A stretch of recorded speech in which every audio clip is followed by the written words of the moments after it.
and you must get cool. Bad boys, what you gonna do? Or what you gonna do when they come for you? Halo Sobat Rebahan, kembali lagi bersama saya Babang Don Cuan. Kali ini dengan gaya satsek, saya akan membawakan film yang familiar bagi kalian, yang pastinya film ini tidak diperankan oleh si Samsul. Film ini berjudul Bad Boys for Life. Film yang diperankan oleh dua aktor kawakan serta bengal ini siapa lagi kalau bukan Will Smith dan Martin Lawrence. Film ini menceritakan tentang dua anggota polisi senior yang akan pensiun, tapi dikarenakan ada suatu insiden memaksa mereka harus menunda masa pensiun mereka untuk menyelesaikan misi ini. Dikarenakan ini film action, jangan ditiru di rumah ya please, karena kalau mukul-mukul tembok gitu pasti sakit tangan kalian.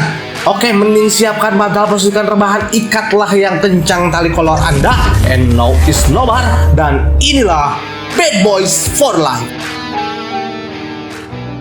Film di awal scene memperlihatkan aksi dari Mike dan Marcus mengendarai mobil sport di jalanan. Terlihat mereka sedang tergesa-gesa untuk menuju ke suatu tempat yang ternyata tujuan mereka itu adalah ke rumah sakit untuk mengunjungi anaknya Marcus yang baru saja melahirkan. Pada hari itu juga posisi Marcus resmi menjadi seorang kakek di keluarganya. Beralih ke tempat lain, sebuah penjara yang ada di Meksiko sedang mengalami kerusuhan. Setelah diketahui ternyata sedang ada insiden penusukan yang dilakukan oleh seorang tahanan wanita. Wanita itu bernama Isabel. Isabella namanya. Isabella. Bukan itu ya, ingat tolong dicatat, bukan itu. Oke, lanjutkan. Isabel berencana untuk melarikan diri dan menyamar sebagai polisi yang tertusuk sebelumnya. Rencana itu berhasil. Isabel sekarang berada di ambulan, ia pun bangun dan langsung membunuh seluruh petugas di dalam ambulan tersebut. Tak lama kemudian, ia pun dijemput oleh anaknya yang bernama Armando. Setelah diketahui semuanya, sebenarnya suami dari Isabel telah dibunuh oleh Mike. Isabel menyuruh Armando untuk bisa membalaskan dendam ayahnya dengan membunuh seluruh orang yang sebelumnya terlibat dalam pembunuhan ayahnya itu. Armando pun mengiyakan dan bertekad untuk menuntaskan itu semua.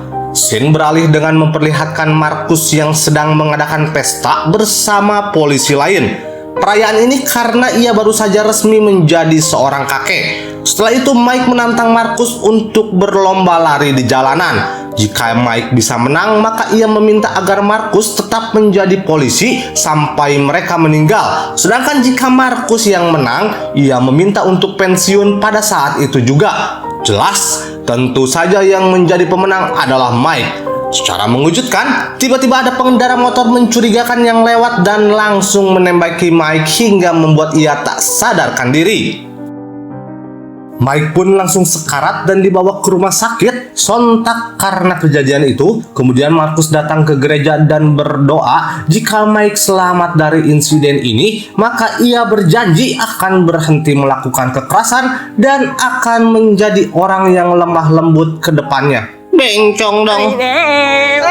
Scene sekarang berpindah. Kali ini kepolisian mulai bergerak untuk menyelidiki kasus yang Mike alami sekarang. Mereka masih belum mendapatkan petunjuk sedikit pun dan baru mengetahui mengenai senjata yang pelaku pakai. Mereka juga baru mengetahui bahwa seluruh peluru yang dipakai adalah peluru yang tidak lazim digunakan untuk senjata api berjenis P90. Berpindah ke tempat lain, Armando ditelepon oleh ibunya Isabel. Ibunya memarahinya karena dia telah menembaki Mike. Padahal sebelumnya ibunya memerintahkan agar membunuh yang lain terlebih dahulu dan baru yang terakhir adalah membunuh Mike. Armando menjelaskan kepada ibunya bahwa alasannya adalah yang paling berbahaya dari seluruhnya adalah Mike. Maka dari itu, Armando berinisiatif untuk menembak Mike terlebih dahulu daripada yang lainnya. Setelah 6 bulan di rumah sakit, Marcus tetap setia menemani Mike. Pada akhirnya Mike pun sembuh dan hadir ke acara pernikahan anaknya Marcus. Ternyata di sini Mike sudah bisa berdiri dan ia pun memberikan beberapa patah kata kepada para pengantin. Di pesta itu juga Mike mendatangi Kapten Conrad dan meminta agar dirinya yang menyelidiki kasus dia ini. Namun Kapten menolak dan menyuruhnya agar berdiskusi dahulu kepada Markus. Sontak langsung saja Mike mendatangi Markus dan meminta agar Markus ikut dengannya dalam menyelesaikan kasus ini.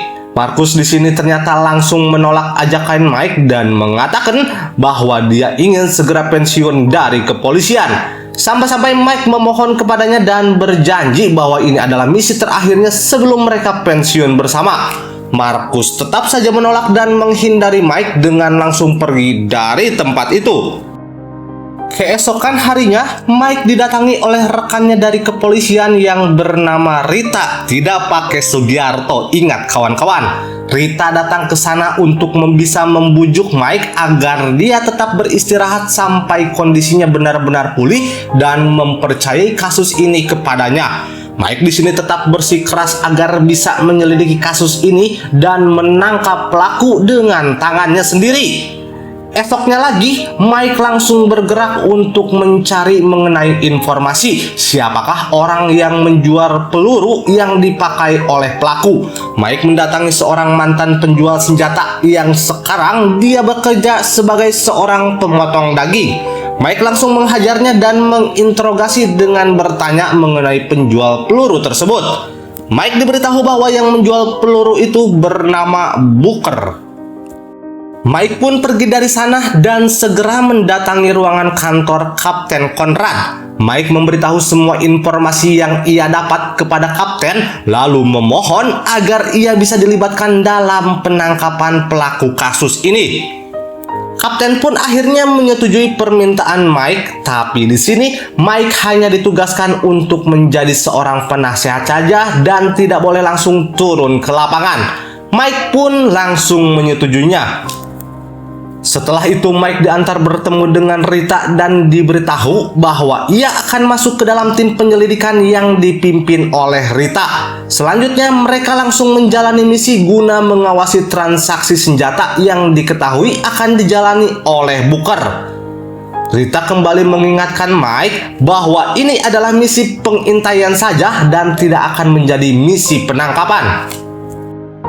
Mike sangat gregetan sekali akan hal ini dan langsung menerobos masuk ke sana untuk menangkap Booker. Ia pun berencana untuk langsung menginterogasi kepada Booker bahwa siapakah yang membeli peluru itu kepadanya. Tapi di kondisi lain, kerusuhan malah terjadi antara penjual dan pembeli saling menghujani peluru satu sama lain. Mike pun langsung memanfaatkan kesempatan itu dan menodongkan pistol dari belakang kepala Booker.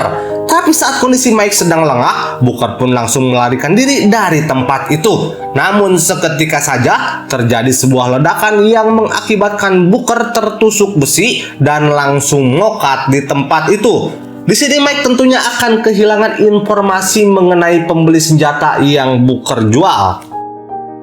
Berpindah lagi ke tempat lain, Markus yang sudah pensiun sebelumnya tiba-tiba mendapatkan panggilan dari salah satu mantan informannya. Ternyata posisinya sekarang lagi terancam karena terus diintai oleh seorang pengendara misterius dan berharap meminta bantuan dari Markus.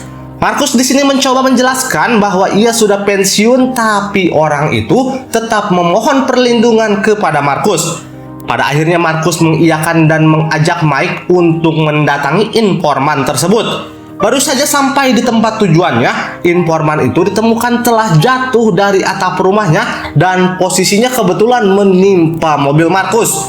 Mike yang melihat itu pun langsung berupaya untuk naik ke atas agar bisa menangkap sang pengendara misterius secara langsung. Saat Mike menghadapinya, ternyata si pengendara itu cukup tangguh dan membuat Mike menjadi sangat kewalahan. Namun di sini Mike berhasil membuka kaca helm yang dipakai oleh si pengendara misterius itu dan melihat sekilas wajahnya. Setelah itu langsung saja pengendara misterius itu kabur menggunakan motornya. Keesokan harinya, Mike mendatangi Kapten Conrad yang sedang menonton sebuah pertandingan basket yang dimainkan cucunya. Mereka sedikit membahas mengenai kasus yang sedang kepolisian selidiki. Kapten Conrad pun di sini memutuskan untuk pulang lalu mengajak Mike agar bisa mampir ke rumahnya sebentar. Tapi secara tiba-tiba, duar, Kapten Conrad tertembak dan langsung ngokat di tempat alias meninggoy. Di sini diketahui juga pelaku penembakan itu pun tak lain dan tidak bukan ialah Armando si pengendara misterius. Mike pun langsung menelepon ambulans, tapi sayang sekali nyawa Kapten Conrad tidak berhasil diselamatkan. Besoknya Mike dan Marcus datang di acara pemakaman Kapten Conrad. Setelah itu, akhirnya mereka berdua sepakat dan berjanji bahwa mereka akan menyelesaikan misi ini sampai tuntas dan pelakunya berhasil mereka tangkap. Berpindah ke tempat lain, Ade Armando. Kok ada Armando? Itu mah politisi PFI. Ulang. Berpindah ke tempat lain, Armando dihubungi oleh ibunya dan memberitahu ibunya bahwa seluruh target sudah dibunuh dan sekarang ia meminta izin kepada ibunya untuk segera membunuh Mike yang sangat dia tunggu-tunggu untuk misi balas dendamnya. Ibunya berpesan untuk tidak langsung membunuh Mike, tapi Armando harus membuatnya tersiksa terlebih dahulu. Di tempat lain lagi, Marcus dan Mike datang ke markas untuk melakukan berdiskusi guna bisa mendapatkan informasi yang lebih dalam. Mereka di sini langsung mendapatkan sebuah informasi dari sosial media milik akuntan yang menangani uang buker sebelumnya. Mereka pun mendapatkan satu nama lain, yaitu Juailo. Juailo diketahui menjadi penghubung antara Booker dan Armando yang sosoknya sampai saat ini belum bisa diketahui identitasnya oleh polisi. Mereka pun melancarkan rencana strategi penangkapan Juailo. Diketahui penangkapan akan dilakukan tepat saat perayaan ulang tahunnya dan lokasinya ia merayakan ulang tahunnya berada di sebuah klub malam. Mike, Marcus, dan rekan-rekannya masuk ke sana dan langsung mengatur formasi rencana sebelumnya. Hal ini dengan cara seorang anak buah Rita akan melakukan penyamaran sebagai pelayan bar dan langsung memberikan informasi posisi keberadaan Juailo. Mike dan Marcus setelah mengetahui infonya langsung saja naik ke atas, yaitu ke tempat Juailo berada. Mereka langsung menyergap Juailo di sana, namun sayangnya dia malah berhasil kabur dari tempat itu.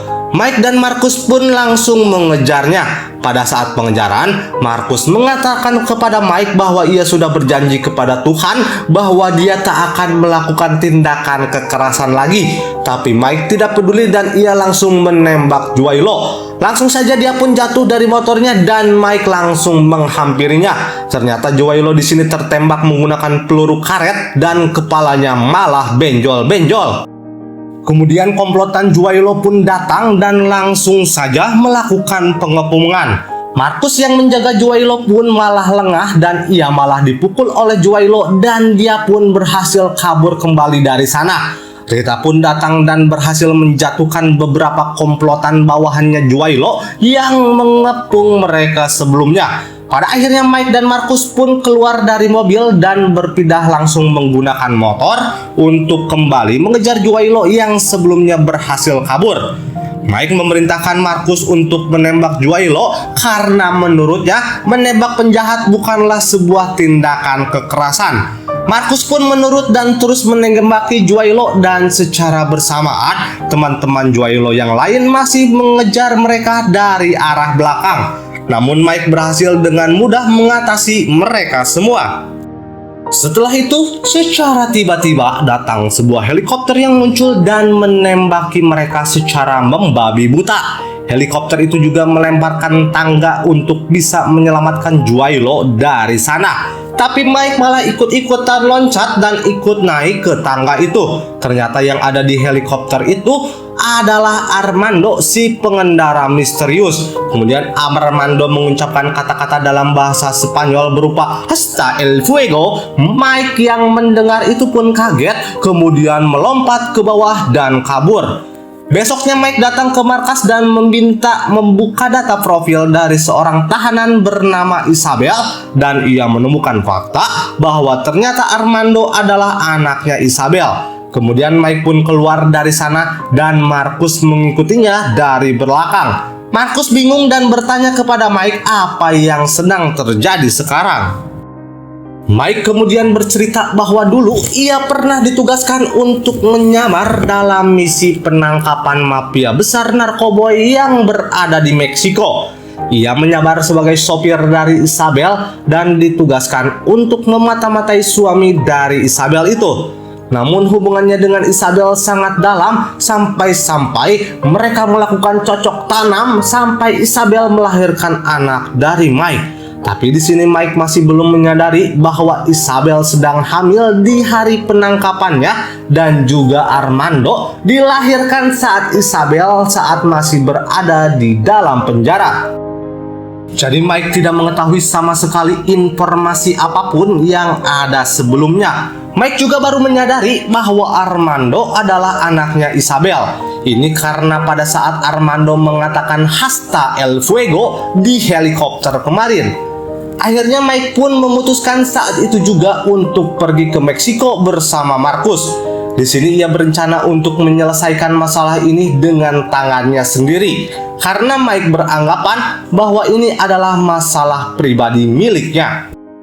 Sesampainya di Meksiko, Mike pun menginap di sebuah penginapan. Namun tiba-tiba Rita dan anak buahnya datang menyusul. Mike merasa lebih tenang dengan kehadiran mereka dan tentunya ini akan sangat membantu. Besoknya pun mereka langsung bergegas mempersiapkan agar misi penangkapan Isabel ini berjalan sesuai rencana. Mike pun datang mengunjungi sebuah bangunan kosong yang ternyata sudah ditentukan oleh Isabel untuk pertemuan mereka berdua. Di posisi lain, Marcus masuk lewat pintu belakang memeriksa apakah ada jebakan yang dipasang oleh Isabel. Rita dan yang lainnya juga mengawasi mereka dari dalam mobil menggunakan sebuah drone pemantau. Mike yang sudah bertemu dengan Isabel langsung diajak untuk berbicara berdua mendiskusikan masalah ini. Kalung yang Mike pakai sebagai kamera pun diambil oleh Isabel agar percakapan ini tidak terdengar oleh siapapun. Mike langsung bertanya di manakah Armando. Kemudian Isabel bilang itu bukanlah urusannya. Kemudian Mike kembali bertanya apakah Armando sudah mengetahui kalau Mike adalah ayahnya. Isabel pun menjawab bahwa yang Armando tahu kalau Mike itu adalah seorang pecundang dan pengkhianat. Di tempat lain ternyata Marcus ditangkap oleh Armando dan langsung dibawa menuju ke dalam gedung. Tak lama Rita dan yang lainnya pun masuk dan terjadilah baku tembak peluru di antara kedua belah pihak. Karena kalau baku tembok itu di antara kedua belah kedua belah tukang kali ya. Oke. Armando membawa Isabel menuju posisi aman ke atas gedung agar bisa kabur dengan menaiki helikopter miliknya. Mike dan Marcus yang melihat itu pun langsung mengejar mereka. Marcus menembak pilot helikopter dan helikopter pun terjatuh sampai meledak dan membakar gedung itu. Mike mengira bahwa Isabel dan Armando terjatuh bersama dengan helikopter tersebut. Namun ternyata mereka berhasil selamat dan masih hidup. Armando langsung menyerang Mike. Mike seketika langsung mengatakan kepada Armando bahwa ia adalah ayah kandungnya. Armando yang kebingungan mengkonfirmasi hal itu kepada ibunya dan Isabel pun mengiyakan hal itu. Setelah itu Isabel menyuruh Armando untuk segera membunuh Mike. Tapi Armando diam saja dan Isabel secara tidak sengaja malah menembak Armando, anaknya sendiri. Setelah itu Rita muncul dan langsung menembak Isabel, sehingga ini membuat Isabel terjatuh ke dalam reruntuhan dasar gedung yang terbakar. Mike pun mencoba untuk menyelamatkan Armando dan langsung membawanya keluar dari gedung tersebut. Mike sembari mengatakan kepada anaknya bahwa setelah semuanya selesai, ia akan hidup sebagai ayahnya dan berjanji akan menemani Armando di akhir sisa hidupnya. Scene berpindah, kali ini mereka semua merayakan kenaikan pangkat dari Rita yang baru saja diangkat menjadi kapten. Posisinya di sini juga menggantikan Kapten Conrad yang meninggal atas kejadian sebelumnya. Mike dan Marcus pun berbicara berdua dan Mike mengucapkan terima kasih kepada Marcus karena sudah mau menerimanya dengan tulus selama ini. Dan film pun selesai. Ending yang sangat mengharukan.